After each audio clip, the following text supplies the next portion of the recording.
अथवा फोटो की पूजा करना अत्यंत निषिद्ध है और स्त्रियों के लिए तो अपने पति को छोड़कर किसी भी दूसरे पुरुष के शरीर का स्पर्श करना, चरणोदक लेना सर्वथा वर्जित है। सती शिरोमणि जगत जननी जानकी जी ने तो हनुमान जैसे आदर्श यति तथा परम भक्त के द्वारा भी लंका से श्री राम के पास ले जाया जाना इसलिए अस्वीकार कर दिया कि वह जानबूझकर किसी भी पर पुरुष का स्पर्श नहीं कर सकती, चाहे वह अपना पुत्र ही क्यों न हो। यह कथा वाल्मीकि रामायण के सुंदरकांड में आती है।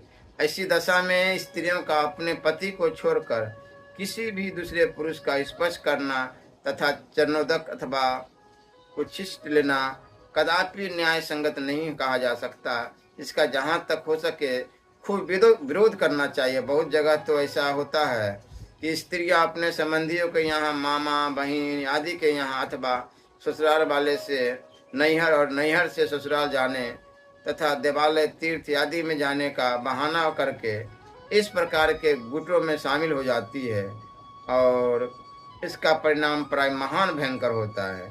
इस प्रकार धर्म की आड़ में जब पाप होने लगता है, आस्तिकता के नाम पर नास्तिकता का तांडव नृत्य होने लगता है, तब स्वयं भगवान अथवा उनकी विभूतियां धर्म तथा आस्तिकता को शुद्ध रूप में प्रकट करने के लिए धर्म एवं आस्तिकता का विरोध तथा अधर्म एवं नास्तिकता का प्रचार करने लगते हैं।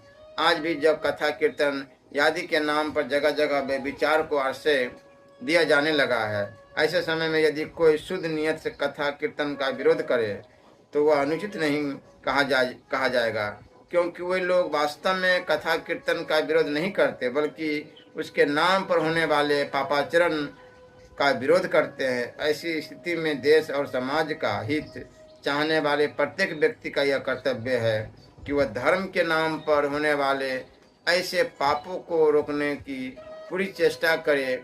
किसी भी बहाने अपने घर की स्त्रियों को दूसरों के यहाँ न जाने दे। तीर्थों और देवालयों में तथा अपने विश्वास पात्र के घर भी अकेले न जाने दे।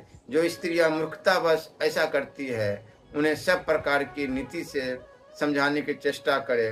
गड्ढे में गिरते हुए अपने स्वजन संबंधी को बलपूर्वक बचाना भी कर्तव्य होता है। जिस किसी प्रकार से भी हो, उनकी बुद्धि में इस बात को जचा देने की आवश्यकता है कि स्त्रियों का स्वतंत्रता पूर्वक एकत्र होना उनके लिए खतरे से खाली नहीं है। पति को छोड़कर किसी भी पुरुष का चरणोदक अथवा